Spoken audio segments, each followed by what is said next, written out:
Hola a todos, bienvenidos de nuevo a nuestro canal. La palabra de Dios dice, hoy en este día vamos a continuar con nuestro estudio del libro de Daniel, una luz para nuestros días. Pero antes de empezar vamos a hacer una pequeña oración. Eterno Dios que moras en los cielos, gracias por este tiempo, te rogamos por la compañía de nuestros amigos y para que nos des tu Espíritu Santo y nos hagas entender. Te lo rogamos en nombre de Jesús.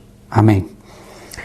Bueno, mis amigos, hoy vamos a continuar con el capítulo número 7 de Daniel. Si te gustaría ver el resto de los videos, te invito a que te metas en nuestro canal y en la lista de reproducción vas a encontrar que el material que hemos estado haciendo está organizado de tal forma por temas, capítulo 1, capítulo 2, Apocalipsis, y así hemos colocado distintos temas organizados en el caso de que te gustaría profundizar en los temas bíblicos, ¿vale? Porque lo hemos diseñado con el objetivo de como que fuera una pequeña academia de estudio, ¿vale? Ese es el objetivo, de aprender y enseñar a otros, pues a compartir el Evangelio y que estos hagan lo mismo con otras personas, ¿vale? Así que si te gustaría encontrar más información, te invito a que te suscribas a nuestro canal, que le des like si te gusta el video y que nos dejes tus comentarios. Vale, la semana pasada hemos estado hablando del juicio que empezó en el cielo. Y vemos que si utilizamos la información que nos brinda Daniel, sobre todo el capítulo 2 y el capítulo 7, concretamente el capítulo 7 nos hace ver que el juicio es en un momento entre el surgimiento del cuarto reino, que es Roma, y la segunda venida de Jesús. Y nos muestra que después de ese cuarto reino le surgen unos cuernos y aparece el surgimiento de un poder que la Biblia lo describe como el cuerno pequeño, que como te lo hemos contado en varias ocasiones, y si nos has visto en nuestro canal, hemos explicado que el cuerno pequeño es el Vaticano, porque tiene dos raíces, que es la espiritual y la política. Y es algo que a Dios no le gusta, que se mezclen esos dos elementos. Es decir, la parte laica, ¿sí? Todo lo que es el Estado, con su índice político, y todo lo que es la religión. Todos ellos fusionados en un país. Y el único que tiene esa descripción es el Vaticano.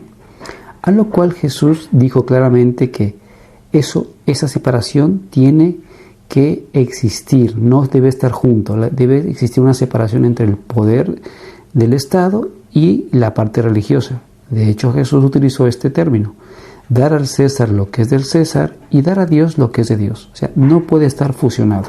El Estado no puede meterse en asuntos de cuestiones de fe, ¿vale? Y asimismo, la fe no puede meterse en las cuestiones del Estado, ¿vale? Entonces, cada uno tiene que ir por su lado.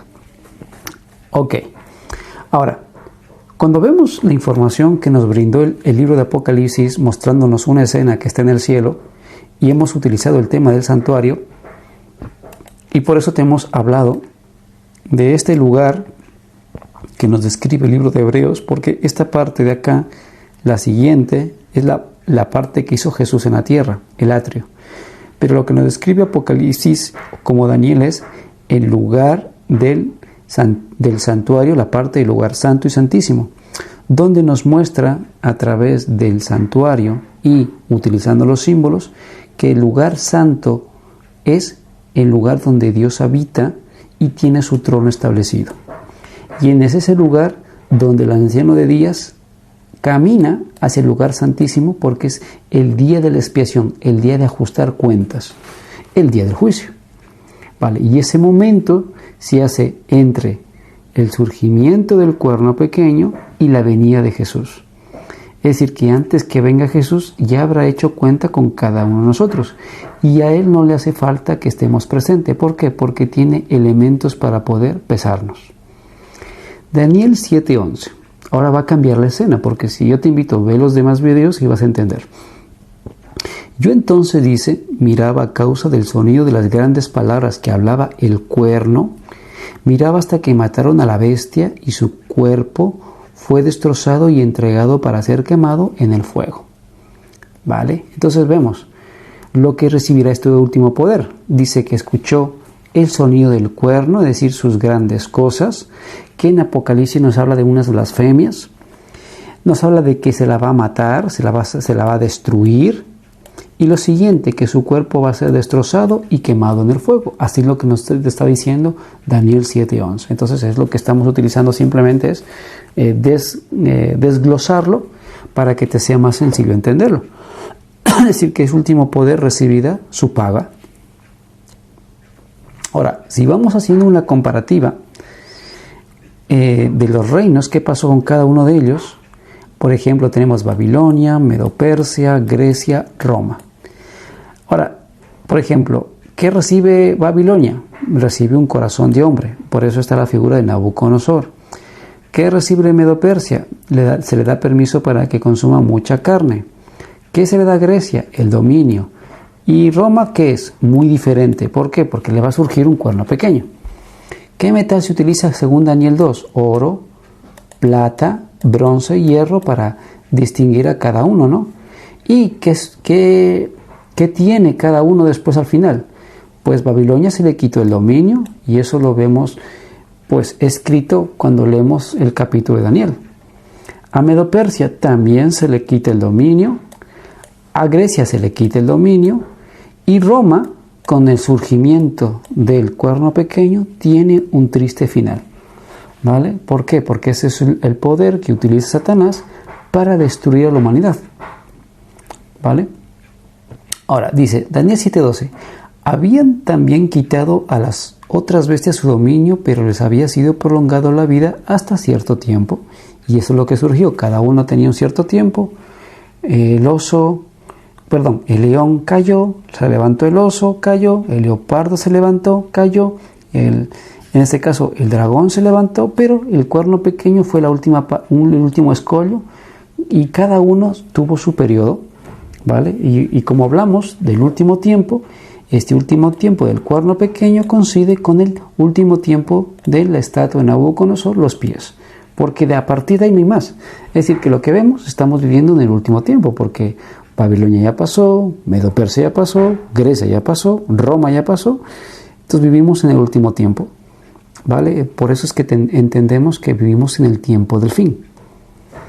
Daniel 7:13. Miraba yo en visión de la noche, continúa la escena. Es decir, que hace rato la escena volvió a la tierra, ¿vale? Pero de repente vuelve a cambiar, nos lleva de nuevo al cielo, y que se junta con la escena anterior del anciano de días. Ahora dice lo siguiente. Bueno, ahora vamos a pasar a esta parte del santuario. Como ya hemos explicado, pues vamos a habilitar de nuevo aquí la pluma.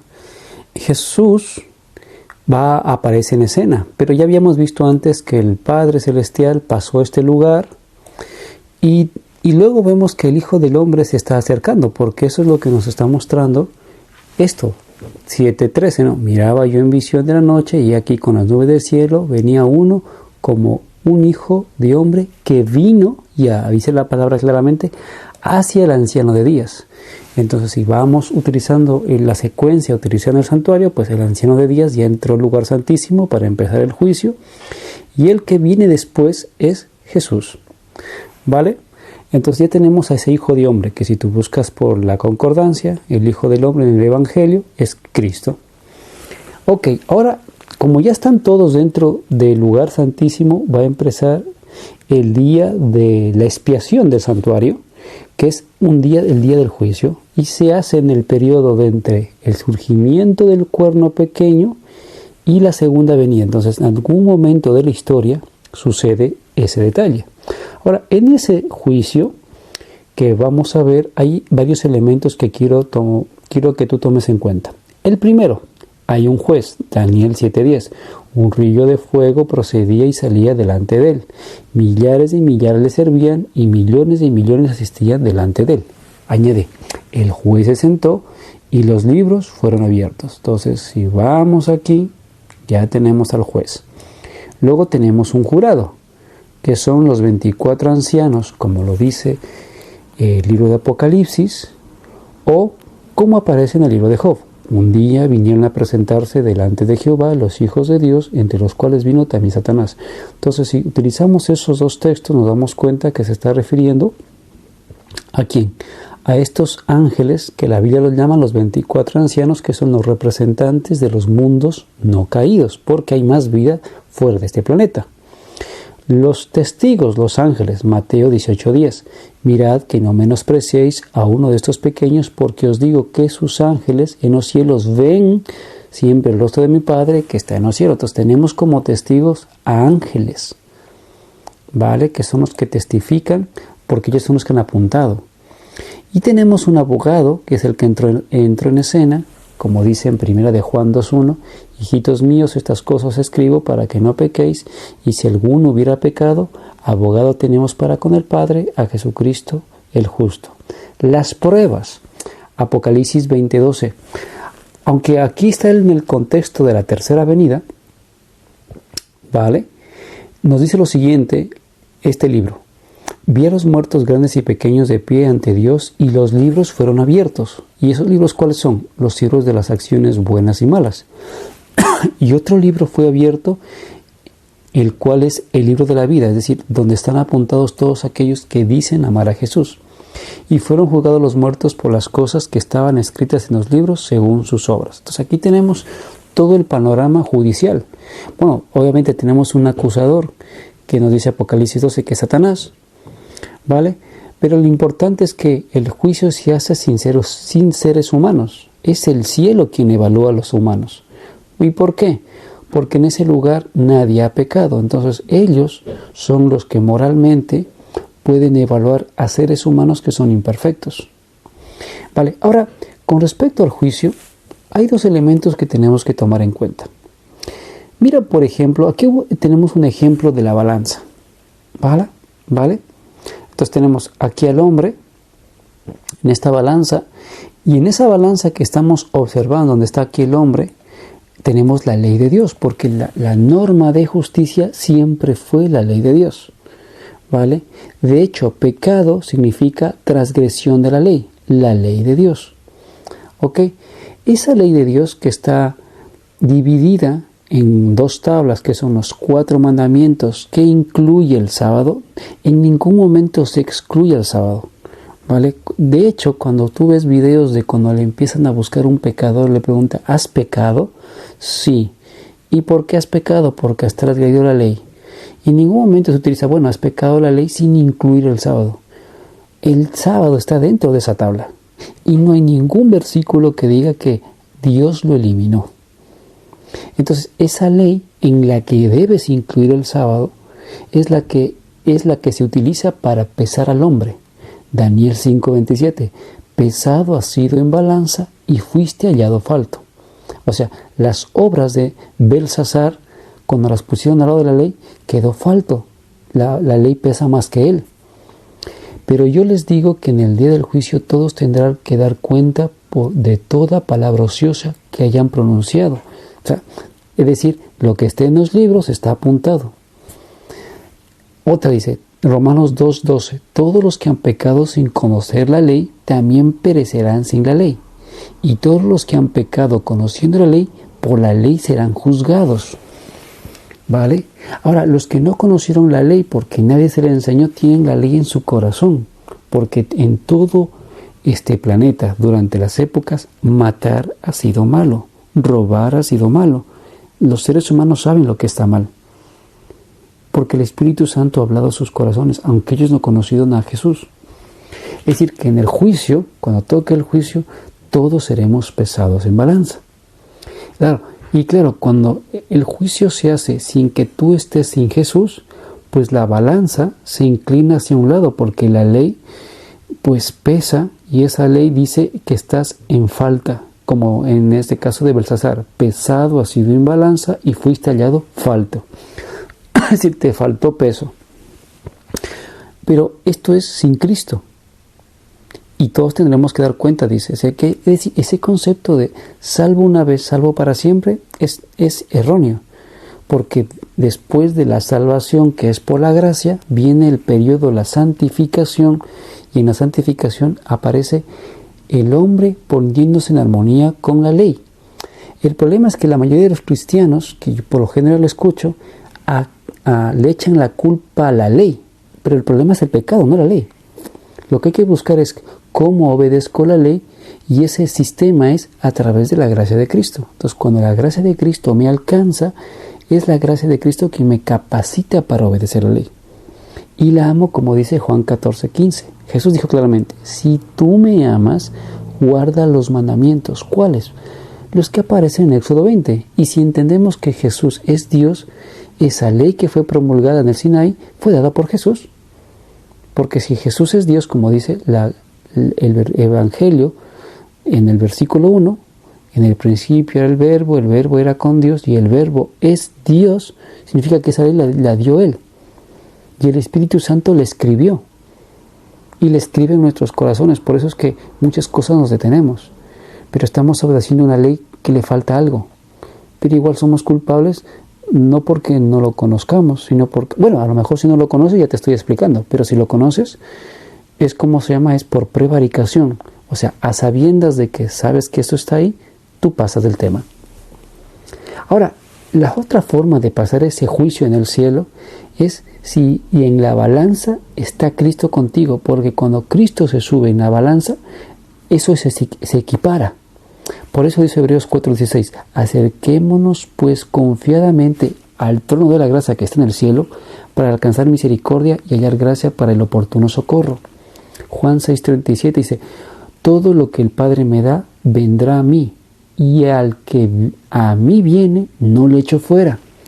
O primera de Juan 5:13, estas cosas os he escrito a vosotros que creéis en el nombre del Hijo de Dios, que es Jesús, para que sepáis que tenéis vida eterna, y para que creáis en el nombre del Hijo de Dios. Entonces, si nos acercamos a Jesús, confiados, sabiendo de que Él está con nosotros, la ley no nos acusa. ¿Por qué? Porque estamos en armonía con Él. Y fruto de mi amor con Él, yo empiezo a obedecer, por amor. Entonces Él coloca en mí lo que yo no tengo, que se llama el ágape, ese amor que nadie tiene, pero que Jesús te lo puede dar. El problema no es la ley, el problema es el pecado. Y la Biblia me pide que yo sea un ser perfecto, como Jesús. Entonces, si tengo que ser como Jesús, Él ha prometido que va a ayudarme a cambiar, porque esa es la conversión, convertir a ese gusano en una mariposa, conversión o metamorfosis, ¿vale?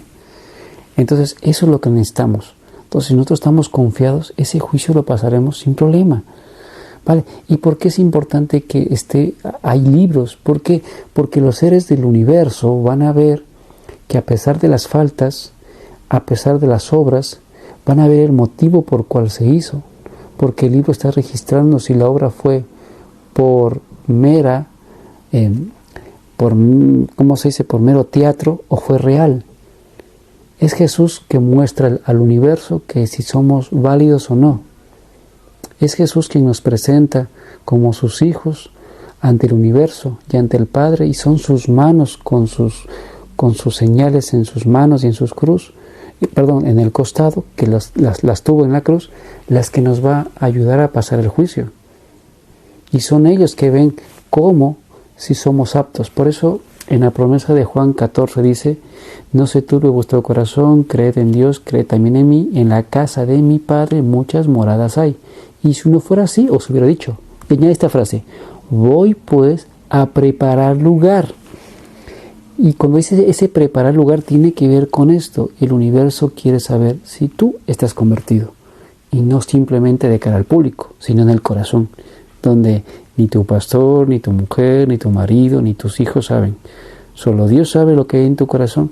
Y por eso que, como en el caso de Belsasar, fue pesado en balanza y fue hallado falto. 17:14. Y le fue dado dominio, gloria y reino para que todos los pueblos, naciones y lenguas le sirvieran. Su dominio es dominio eterno que nunca pasará, y su reino uno que no será destruido. Porque cuando se acabe ese periodo judicial, Jesús recibe el dominio eterno y viene a buscar a sus hijos. Daniel 2:44. Y en los días de estos reyes, el Dios del cielo levantará un reino que no será jamás destruido, ni será el reino dejado a otro pueblo. Desmenuzará y consumirá todos esos reinos, pero Él permanecerá para siempre. Lucas 1:33, y reinará sobre la casa de Jacob para siempre, y su reino no tendrá fin, dice. O como dice en Hebreos 12:28, por lo cual puestos recibimos un reino que es inconmovible. Demostremos gratitud ante ese reino, nos dice Pablo, mediante la cual ofrezcamos a Dios un servicio aceptable con temor y reverencia. Entonces dice, ya que vas a ser miembro, vas a ser real sacerdocio, nación santa, pues sé coherente, nos está diciendo. Miqueas, haré de la coja un remanente y de la perseguida una nación fuerte, y el Señor reinará sobre ellos en el monte Sión, que es el cielo, desde ahora y para siempre. Así que eso, mis amigos, eso es lo que nos muestra el libro de Daniel. La esperanza de un reino que hoy no tenemos, pero que Dios ha prometido darnos a nosotros, los que seguimos por amor. Así que nada, si te ha gustado el video, te invito a que le des like, que te suscribas a nuestro canal y nos veremos en otro contenido. Bendiciones, hasta pronto.